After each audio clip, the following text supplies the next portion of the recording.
¿Cómo están ustedes? Bienvenidos a un nuevo programa de Hablemos de Justicia. Hoy, 2 de octubre, se conmemora en todo el mundo el Día Mundial de la No Violencia. Les quiero presentar a los 2 invitados con los cuales dialogaremos durante los próximos 20 minutos sobre este tema tan trascendente para la humanidad. En primer lugar, Patricia Brundel, jueza del 4º Tribunal de Juicio Oral Penal de Santiago. Magistrada, muchas gracias. Buenas tardes. Gracias. Y también Mauricio Daza, abogado experto en Derecho Penal.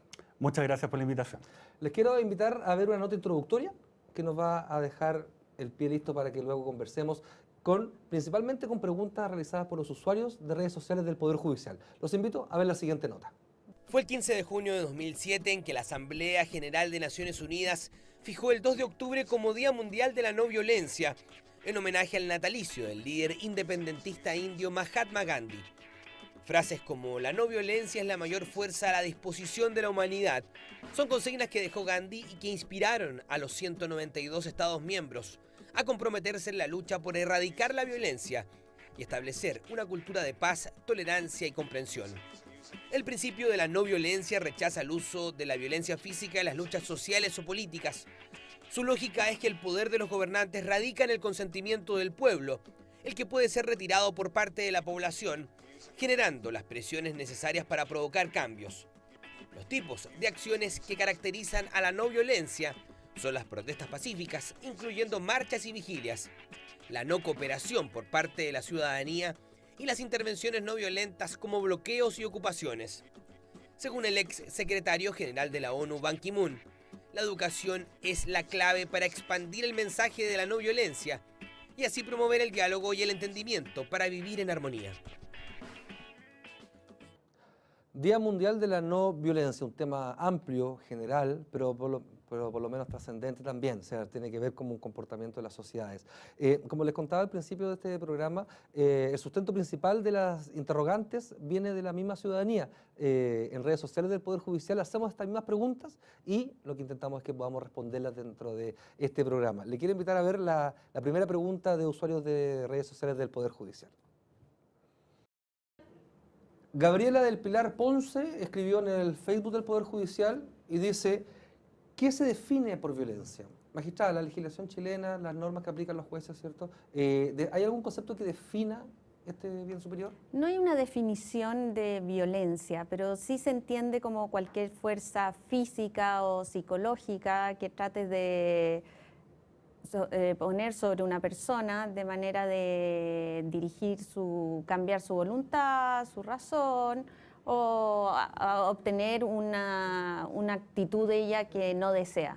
Claro. Es algo que le infunde temor, ya sea físico, psicológico, como te decía, puede ser fuerza física a través de golpes, amenaza, o puede ser a través de una fuerza psicológica, que puede ser ahí, es amplio, descalificaciones, amenazas verbales, pero un concepto así como violencia, claro, no lo tenemos. Sí. Son conceptos superiores, esa es la ventaja de este día, la gracia de este día. Pero, ¿cómo los códigos procesales penales, ¿cierto?, o los códigos penales en rigor, lo trata de aterrizar? Porque debe haber comportamientos violentos finalmente. Mauricio. Bueno, obviamente la legislación penal habitualmente lo que hace es sancionar con este tipo de penas penales, ¿no? Actos que involucran, que llevan consigo intrínsecamente el ejercicio de una fuerza, ¿no? De violencia. Y por lo tanto, claro, es normal para quienes nos dedicamos a esto lidiar precisamente con este tipo de conductas, ¿no? Para los efectos de poder someter una determinada imputación al conocimiento y fallo de un tribunal de justicia. Pero obviamente también hay que señalar que este concepto de la no violencia, por lo menos en los términos en que se festeja el día de hoy o que se conmemora, ¿no? Tiene que ver más bien con una noción de carácter cultural, ¿no? A partir de la cual obviamente se trata de alguna manera de señalar este deseo, ¿no? Que las relaciones al interior del cuerpo social se generen a partir de el respeto, la comprensión, la tolerancia, ¿no? Y a partir de eso, la normativa en distintos ámbitos ha tratado de establecer un marco jurídico el cual establezca que las relaciones obviamente tienen que darse dentro de ese ámbito y se sanciona por distintas vías cuando estas relaciones escapan de ese marco y finalmente van a una conducta de carácter violenta. Claro, este bien superior tiene que ver con un marco razonable entre que nos relacionamos los seres humanos. En lo que esté fuera de eso tiene que ver con los tribunales y con el marco penal. Exacto. Y otra acotación, muchas veces el código penal, más que te hace una descripción de conducta. Por ejemplo, los malos tratos de obra, los malos tratos de... pero principalmente eso, y te las va describiendo las conductas. Un abuso sexual, y así, más que definirte lo que es la violencia, te describe las conductas que considera violenta.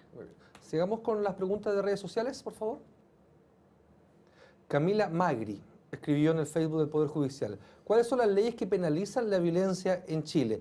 Algo de esto lo respondimos en la primera pregunta. Todas las normativas que salgan de este encuadre. Claro. Cualquier normativa penal en general te va a sancionar la violencia. Si tú estás sancionando a un robo que te robaron la cartera, estás sancionando al que te dio un tirón. Si estás sancionando un homicida, estás sancionando la violencia. Si tú quieres una ley así específica, tenemos la ley de violencia intrafamiliar, que esa ley se llama violencia intrafamiliar. Tiene el concepto ya introducido. Tiene el concepto ya introducido, pero cualquier sanción penal, tal como decía Mauricio, te va a sancionar la violencia.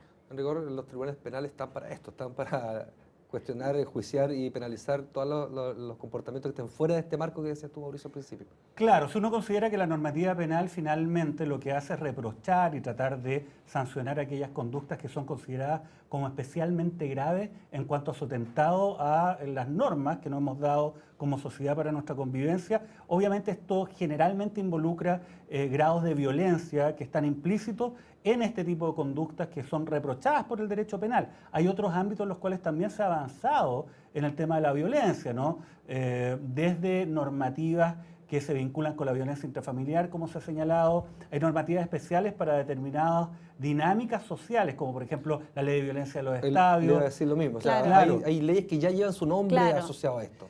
Claro, pero más allá de esto, lo importante es entender que a través de este movimiento de no violencia, finalmente, lo que se quiere es hacer relevante un cierto paradigma respecto de cuáles son las relaciones que se deben dar al interior de una sociedad en términos legítimos, ¿no? Donde no habría espacio para este uso intencionado de la fuerza física, psicológica o moral, como se dijo por parte de la magistrado, respecto de otro, ya sea una persona, un grupo o una comunidad completa incluso. Entonces, esa perspectiva, esto tiene muchas expresiones y finalmente lo que hoy día se celebra es esto, o se conmemora, es decir, mire, sabe que acá hay una visión de sociedad además que es transversal. Siempre se habla de Gandhi, ¿no? Porque efectivamente es la fecha de su natalicio. Sin embargo, esto va más allá de lo que es su marco filosófico, ¿no? Vinculado al hinduismo, sino que se reconocen elementos similares en el cristianismo, en el islam. Por eso es que es un principio universal y por eso es tan importante que se haya establecido por la Asamblea General de Naciones Unidas el celebrar o conmemorar un día como este. Magistrada, la aplicación del derecho en los tribunales, porque usted da los ejemplos desde un robo de un celular hasta delitos mucho más graves, pero el rol del tribunal no es necesariamente otro, no es castigar la violencia finalmente, sino es determinar si hay un responsable de esa violencia. Por lo tanto, no sé, las expectativas que debe tener la ciudadanía sobre el trabajo de los jueces en este ámbito. Bueno, actualmente la ciudadanía tiene unas expectativas sobre nuestro trabajo enormes, altísimas. La verdad es que uno puede sancionar en la medida que la Fiscalía, por lo menos el derecho penal, te lleve las pruebas para hacerlo. Yo puedo creer que él, no sé, que me traen un imputado que le robó al otro, pero si yo no tengo las pruebas no puedo sancionar. Ya tenemos un sistema penal bastante garantista, muy mejorado a lo que teníamos anteriormente, un sistema rápido, un sistema oral, en que tú como juez te presentas las pruebas y en base a eso yo voy a sancionar. La mayoría de los casos se sancionan, aunque la gente crea que no, la mayoría de los casos son sancionados, la Fiscalía hace un buen trabajo, trae las pruebas necesarias y nosotros condenamos, pero podemos condenar en base a la legislación que existe. Exacto. Nosotros tenemos que apegarnos al derecho, tenemos que apegarnos a lo que nos dieron los diputados y los senadores.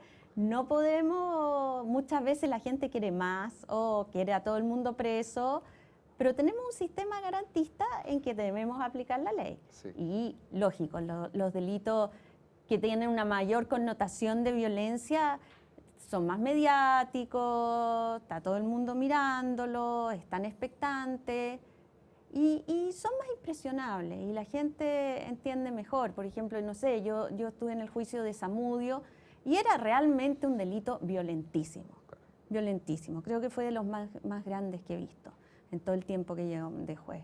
Entonces, ahí la gente, pero ojalá nos entienda, nosotros tratamos de aplicar la legislación que tenemos. Sí, y en la legislación y en el caso puntual, Claro. porque la violencia es condenable, pero cuando hablamos del proceso penal tiene que ver con un autor, posible autor de un hecho violento, que no necesariamente es lo mismo, ¿cierto? Acuérdense que siempre partimos de la presunción de inocencia, no como se ve en los medios de televisión, lamentablemente, que partimos condenándolo, ¿no? Los abogados, pero nosotros como jueces... abogados, no todos los abogados. Nosotros como jueces partimos pensando que la persona que está frente a nosotros es inocente. Claro, y hay entidades públicas del Estado que tienen que convencer finalmente a los jueces claro, pruebas que a ver, al revés. No solamente las personas pueden ser sujetos de acciones de violencia en términos que la generen, también el Estado puede generar violencia en contra de sus ciudadanos. Y una forma de generar violencia es no respetar ciertos principios que son fundamentales. Está el principio del debido proceso, está el principio de legalidad. Y desde esa perspectiva, obviamente, los tribunales lo que tienen que hacer es amparar y respetar esos principios, ¿no? Y por lo tanto, de esa perspectiva, obviamente, más allá de las opiniones que se vayan generando en el ámbito social, porque hay distintos niveles de escrutinio, ¿eh? El escrutinio jurídico que realiza un tribunal para poder analizar, por ejemplo, en el caso penal, lo que es una imputación que se le somete a su conocimiento, ¿no? Y decisión, en un contexto además que, insisto, el derecho penal es finalmente el estatuto más gravoso y por lo tanto el que tiene mayores exigencias para su aplicación. Más allá de eso, obviamente hay cierto tipo de delitos que también pueden generar otro tipo de escrutinio que es distinto, que es un reproche social, y son ámbitos diversos. Muchas veces puede haber un reproche social respecto a una conducta, pero que aquello no tenga que estar expresado en un reproche penal. Exacto, y así corresponde penal. Porque finalmente, insisto, si es que el reproche social fuera equivalente al reproche penal, entonces también se estaría ejerciendo violencia, en esta ocasión por el Estado, no respetando los derechos y garantías fundamentales que hacen razonable el que se le aplique a una persona una pena privativa muchas veces de libertad o de sus derechos más fundamentales. Uno podría decir que la no violencia parte por un Estado de Derecho razonable, fuerte, con un tribunal independiente, con un persecutor autónomo y una defensa letrada, no sé, ¿cierto? No, sí, y partimos la no violencia con que yo considere inocente a la persona. También. Vamos a la siguiente pregunta de redes sociales. Roberto Navarro. ¿En qué tratados internacionales que Chile ha suscrito se alcanzan estos temas o se pueden visualizar estos temas? Magistrada Mauricio, son temas generales. Insistimos, ¿cierto?, que hay convenciones internacionales, ya que quizás estemos participando en la OEA, en la ONU, en entidades que potencien la paz. Uno podría entender que está, ¿cierto?, trabajando para ello, pero no sé si hay alguna entidad, algún convenio o tratado que sea tan explícito con esto. Yo creo que los tratados más explícitos son los tratados de derechos humanos. Los fundamentales. La verdad que ahí aparece el catálogo que va desde el respeto a la integridad física y psíquica de las personas hasta lo que estamos hablando hace un momento, ¿no? Que puede ser un poquito más complicado de entender, pero que es igual de importante, como los derechos y garantías judiciales, por ejemplo, ¿no? Ahí está el Tratado de Derechos del Hombre de la Asamblea General de la ONU, está la Convención Americana de Derechos Humanos, que también establece un catálogo, a mi juicio, mucho más específico en este ámbito. Y a partir de ese marco hay, claro, tratados que son más específicos, que van por área. Por ejemplo, la Convención de Derechos del Niño, que protege a los menores. Pero yo diría que las legislaciones a nivel internacional fundamentales en esta materia son los tratados en materia de derechos humanos. Magistrada, y la Constitución consagra ya valores que son razonables, están los derechos de las personas, una serie de numerales los derechos de las personas, que lo establece explícitamente. El derecho de reunión, el derecho de desplazarse, el derecho de la educación. Los tratados internacionales, si tuviéramos que enumerarlos, podríamos estar toda la tarde acá. porque tal como dice Mauricio, partamos por los derechos humanos y ahí nos vamos hacia todos los tratados que tienen los derechos del niño, todos los tratados que protegen a la mujer, que ha sido el punto fundamental, no lo podemos negar, de que ha sido el punto fundamental de la no violencia y es lo que más últimamente, en los últimos años, ha tratado de desarrollar, la protección a la mujer.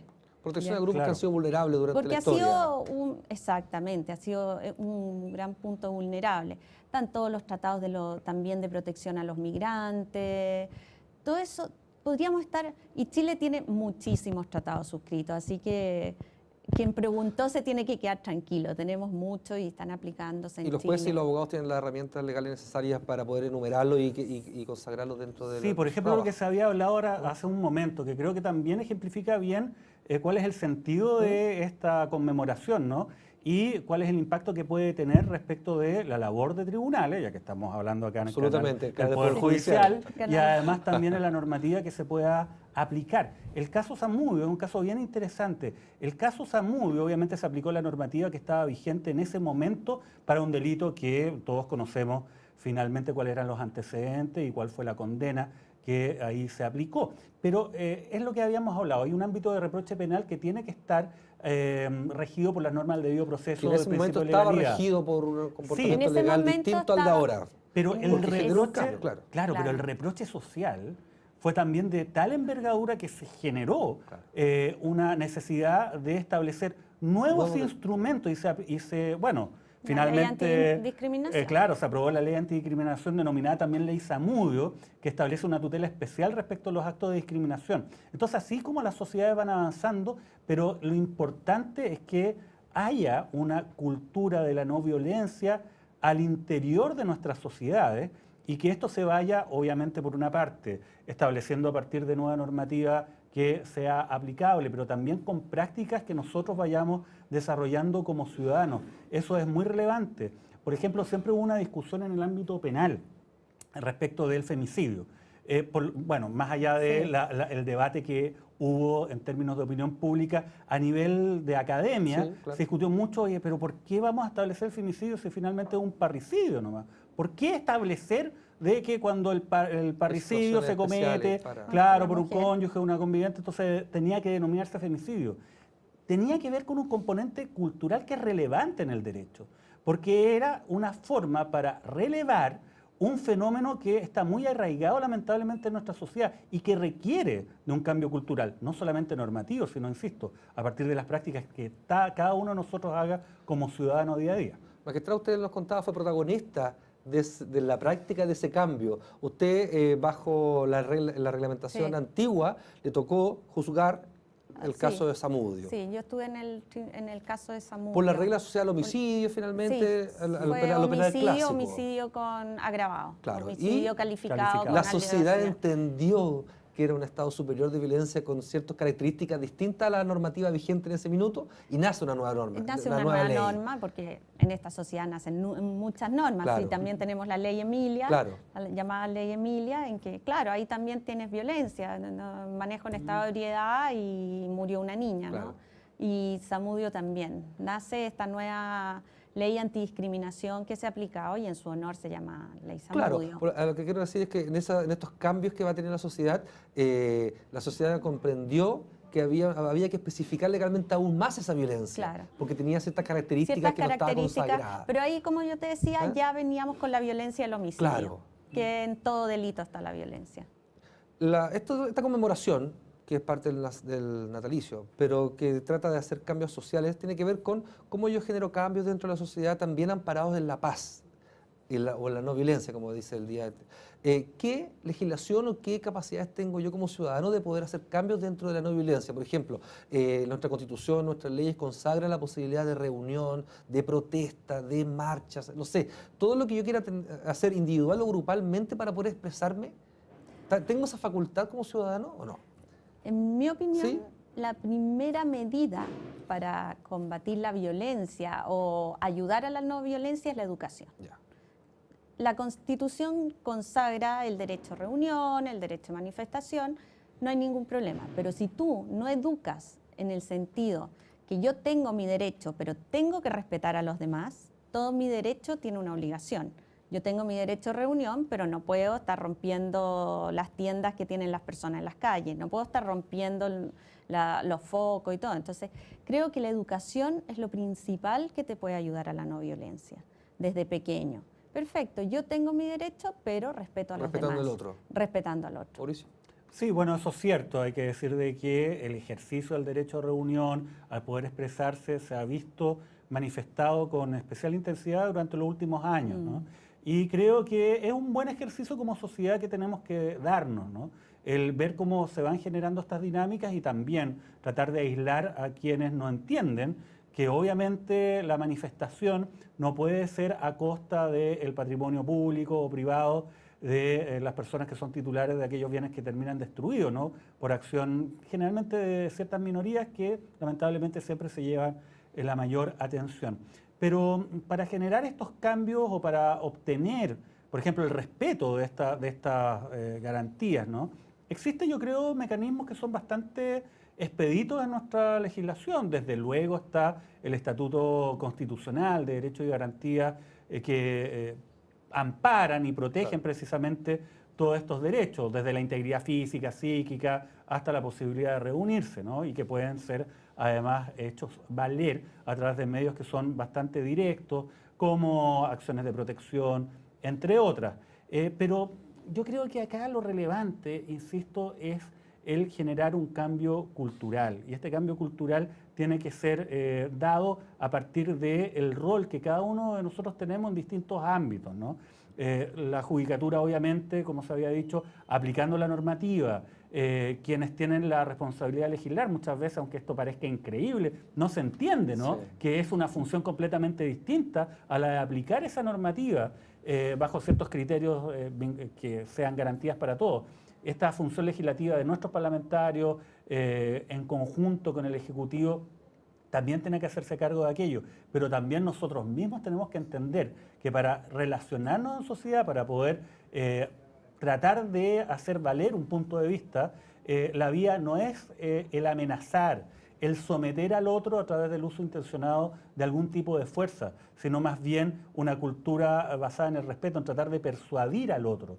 Y yo creo que eso es algo que toma mucho tiempo, es algo más profundo que el cambiar una determinada norma y bueno, es una aspiración que finalmente todos tenemos, que ojalá algún día se llegue a generar esas condiciones en todas nuestras sociedades. Respeto, tolerancia, fraternidad, ¿cierto? Conceptos muy superiores que deberían regirnos el comportamiento social. Por último, magistrada, la ciudadanía tiene todas las alternativas para poder ejercer acciones a favor de la paz y la no violencia, y también el Estado tiene todas las herramientas para sancionarlas cuando alguien se sale de ese foco, a su juicio.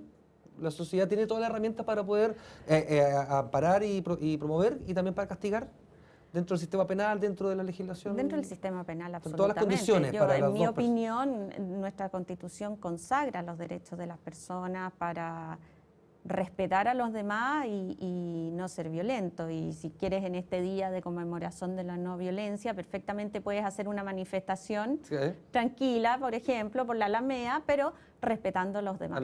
Al otro. Si te sales de eso, vas a caer en la legislación penal, que más bien sanciona a los violentos, no como que la legislación penal promueva la no violencia, no. Lamentablemente nuestra legislación, la legislación penal sanciona al que se sale de los límites. Absolutamente. Pero todos tienen derecho a la no violencia, no hay ningún problema en nuestro país. Les quiero agradecer la participación de ustedes en este programa. Quiero despedir a los dos invitados de hoy, Mauricio Daza, abogado penalista, y también Patricia Blundell, jueza oral en lo penal, específicamente del Cuarto Tribunal de Juicio Oral en lo Penal. Les agradezco, y también les agradezco a los usuarios y seguidores de redes sociales del Poder Judicial que han sido protagonistas de este programa, porque hemos respondido todas las consultas. 2 de octubre, Día Internacional o por la Paz, ¿cierto? O por la no violencia que se conmemora en todo el mundo. Muchas gracias. Gracias a ustedes. Gracias. Por mi parte me despido. Nos encontramos en un nuevo capítulo de Hablemos de Justicia. Hasta pronto.